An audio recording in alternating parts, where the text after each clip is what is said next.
बप्पा रावल, बापा Rawal, history of Rajasthan, Rajasthan का इतिहास। राजस्थान जीके से रिलेटेड यह टॉपिक है। आरबीएससी बुक्स प्रिपेयर वीडियो है।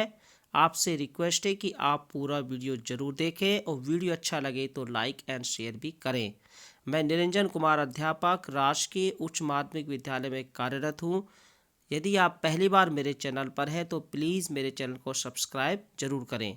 शुरू करते हैं बप्पा रावल हिस्ट्री, बप्पा रावल का इतिहास। यहाँ पर जो जानकारी दी गई है वो आरबीएससी किताब द्वारा तैयार वीडियो के द्वारा दी गई है। तो आपसे रिक्वेस्ट है कि आप पूरा वीडियो जरूर देखें। मेवाड़ के गुहिल वंशी शासकों में बप्पा रावल का महत्वपूर्ण स्थान है। मेवाड़ का शक्तिशाली राजवंश गुहिल के नाम से जाना जाता है। इसका प्रारंभिक संस्थापक गुहादित्य थे, जिन्होंने 566 ईस्वी में मेवाड़ राज्य पर गुहिल वंश की नींव रखी। गुहादित्य के पश्चात 734 ईस्वी में बप्पा रावल को गुहिल वंश का वास्तविक संस्थापक माना जाता है।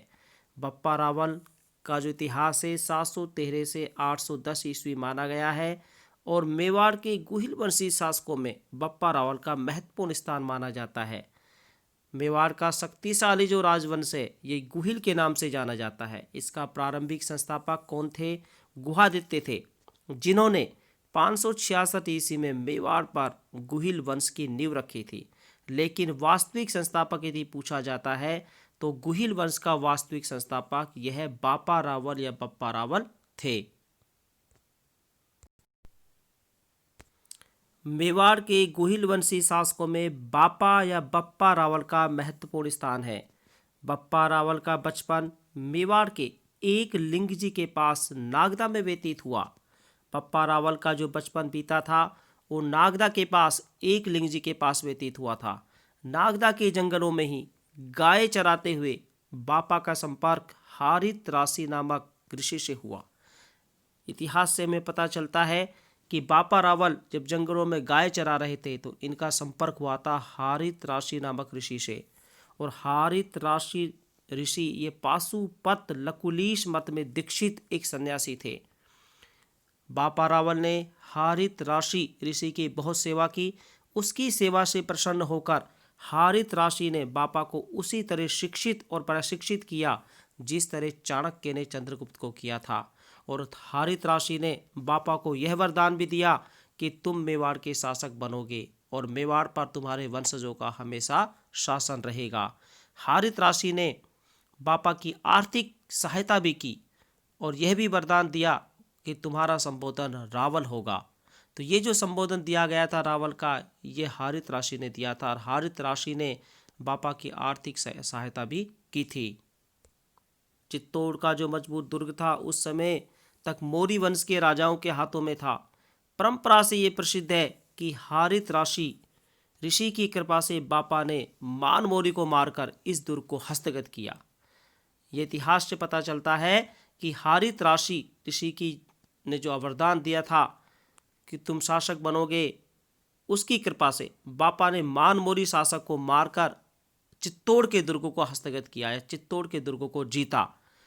कर्नल टोड को यहीं राजा मान मौर्य का विक्रमी संवत 770 सन 713 ईस्वी का एक शिलालेख मिला था, जो सिद्ध करता है कि बापा और मान मौर्य के समय में विशेष अंतर नहीं है।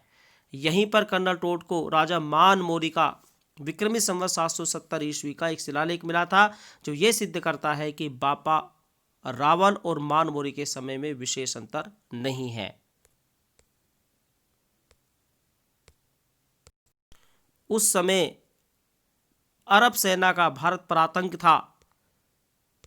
बापा ने अरब सेना से टक्कर लेने के लिए प्रतिहार नागभट्ट प्रथम, सांबर नरेश, अजमेर नरेश अजयराज, हाड़ौती के धवल शासक, मार जैसलमेर के शासक देवराज भाटी और सिंध के राजा दाहिर से मिलकर एक संयुक्त मोर्चा बनाया। बापा रावल ने एक संयुक्त मोर्चे का निर्माण किया। इस संयुक्त मोर्चे में कौन कौन से शासक थे?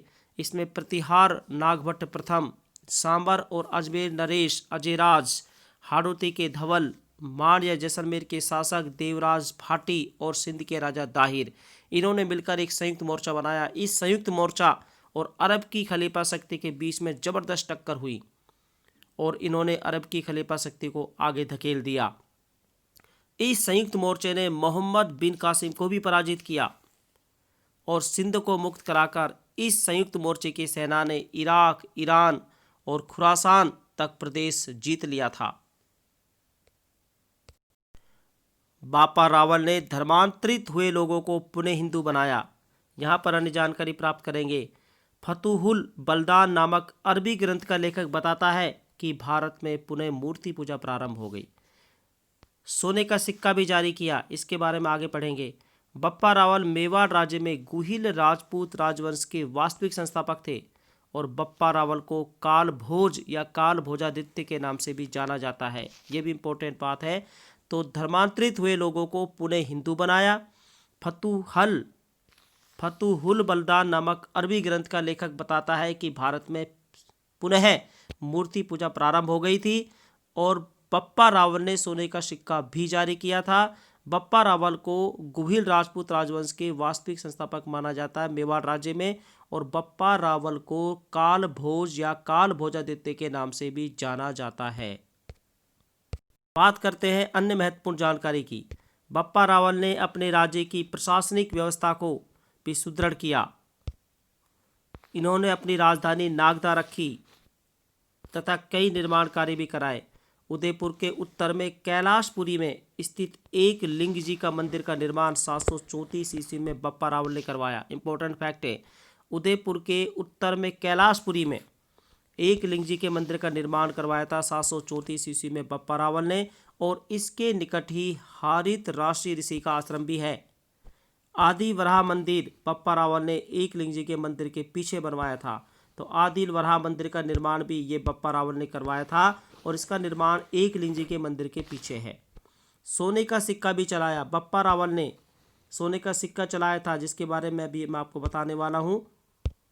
कविराज सामल दास के शिष्य गौरी शंकर हीराचंद ओझा ने अजमेर के सोने के सिक्के को बप्पा रावल का माना है। इसका तोल 115 ग्रेन 65 रत्ती है। इस सिक्के में सामने की ओर ऊपर के हिस्से में माला के नीचे श्री बोप लेख है और इस सिक्के को हीराचंद ओझा ने बप्पा रावल का सिक्का माना है। बप्पा रावल ने अपने जीवन के चतुर्थ आश्रम में प्रवेश करने पर अपने पुत्र को राज्य सौंपकर हारित राशि की परंपरा में संन्यास ग्रहण किया और इस अवस्था में ही उनका देहांत हुआ। एक लिंग जी से कोई 3 किलोमीटर उत्तर दिशा में बप्पा रावल का अंतिम संस्कार हुआ। इस स्थल को आज भी बप्पा रावल के नाम से जाना जाता है, जहां पर बप्पा रावल का मंदिर नुमा समाधि स्थल बना हुआ है। तो एक लिंग जी से कोई 3 किलोमीटर दूर ही बप्पा रावल का अंतिम संस्कार किया गया था और इस स्थल को आज भी बप्पा रावल के नाम से जाना जाता है और यहाँ पर बप्पा रावल का समाधि स्थल बना हुआ है जो कि मंदिर नुमा है।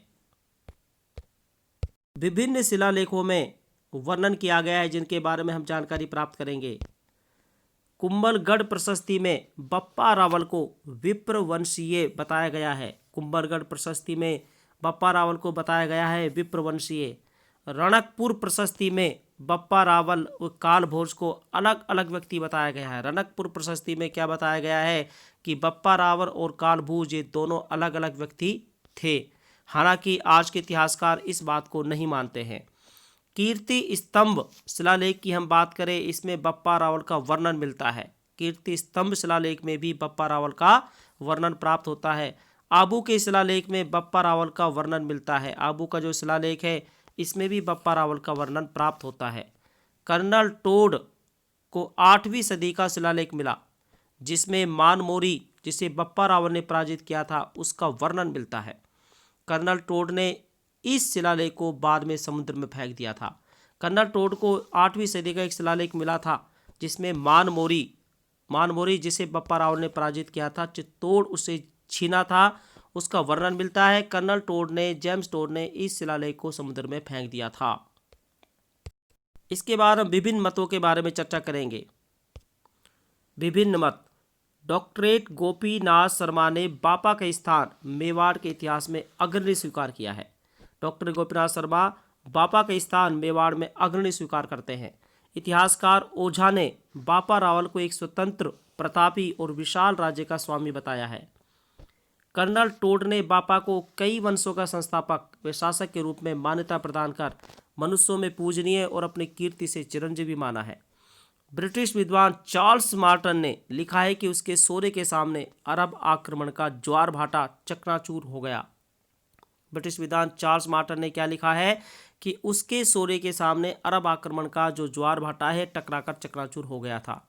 कवि राजा श्यामल दास लिखते हैं कि इसमें संदेह नहीं कि बापा हिंदुस्तान का बड़ा पराक्रमी, प्रतापी और तेजस्वी महाराजाधिराज हुआ। तो ये था पूरा वीडियो। धन्यवाद।